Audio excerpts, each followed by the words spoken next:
All warfare is based on deception. Sun Tzu.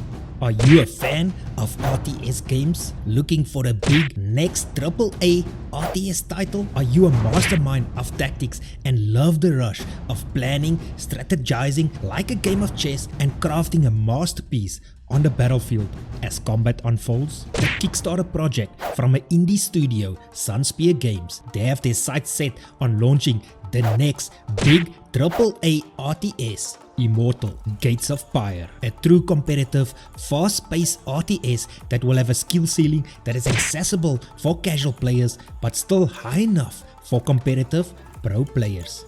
What's up you crazy people, I'm MrBeefy, and in this video I will run through over the basics of Immortal and all the things that every new player needs to know. Immortal Gates of Pyre is a strategy game where players lead armies as godlike generals and dominate the battlefield and conquer their rivals. Looking at the launch trailer, you might think, oh wow, this looks a lot like StarCraft, and if you are a fan of StarCraft, you will be quite pleasantly surprised as the game feels and plays a lot like StarCraft 2.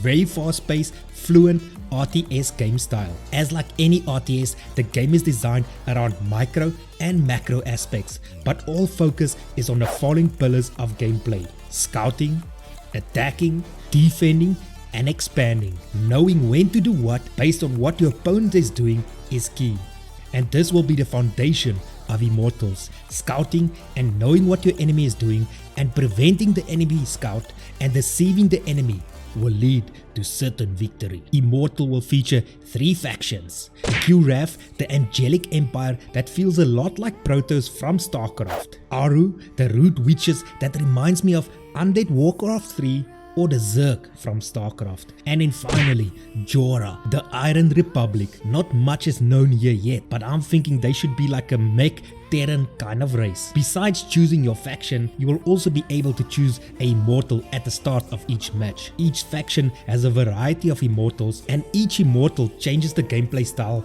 of the specific faction. Each Immortal gives access to a new set of units, and each Immortal has their own passive and active spell abilities that can be casted to change the tide of battle. The Immortal is not the actual hero on the battlefield, but can still change the tide of battle by unlocking his unique vanguards and casting powerful spells. Immortal will be introducing some new creative gameplay changes to the RTS genre that makes it stand out from other RTS by maintaining a high skill ceiling but allowing lower skilled players to also fit in, but still high enough for professional and competitive players.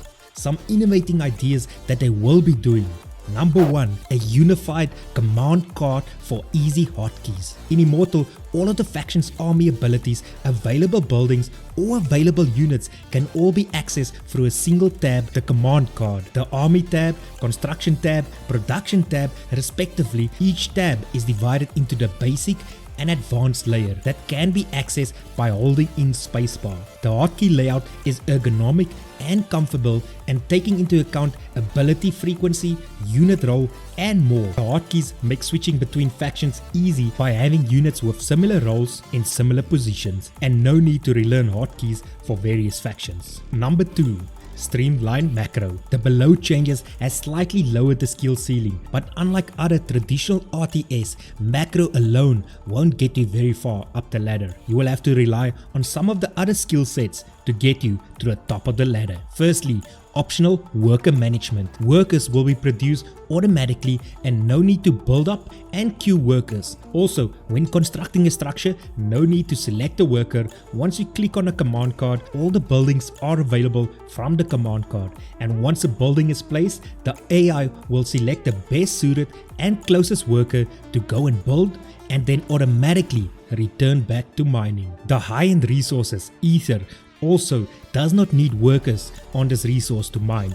Once a building has been constructed, you will passively gain Ether without any workers actually mining. Secondly, combined production and army limit. Your unit production structure and your unit supply houses are the same building, so no need to build a separate building to increase supply limit and another building to produce that army from. In Immortal, this will essentially be one building. Thirdly, Easy remax. Traditionally, barracks or army production structure can only build one unit at a time in a queue. With this new mechanism, any structure can build the amount of supply it gives simultaneously. So if you build a structure that gives you 8 supply, you can train 8 units at the same time from that specific structure. So no need to wait a long queue time for units to finish producing. If you have a 200 supply limit, you can train 200 supply at the same time. Automated control groups.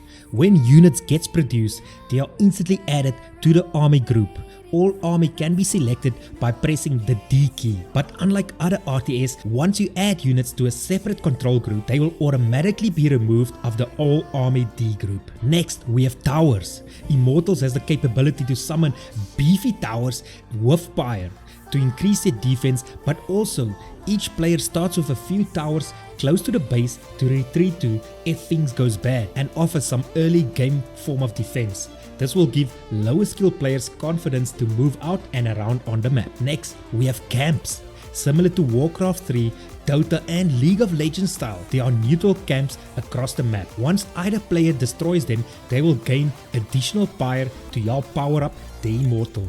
These creeps will respawn continuously during the course of the match. And finally, automated map gates. Another early cheese counter mechanism that is built into the game to help protect lower skill players is automated gates that are situated at the base entrance and strategic points across the map. For a small fee, you can close these gates if you see a big push heading your way and you're not ready to defend it. Immortals does remind me a lot of StarCraft 2. Play, feels and looks like the RTS we have grown to love, but also offering a new twist and many new gameplay mechanic features that will be accommodating for casual players and also allow competitive platform to be created. Let me know in the comments what do you think of this new RTS. In my next video, I will be showing off some high level gameplay of Immortal Gates of Pyre. And if you want to get access to alpha playtest of Immortals, I have a video explaining the best and easiest way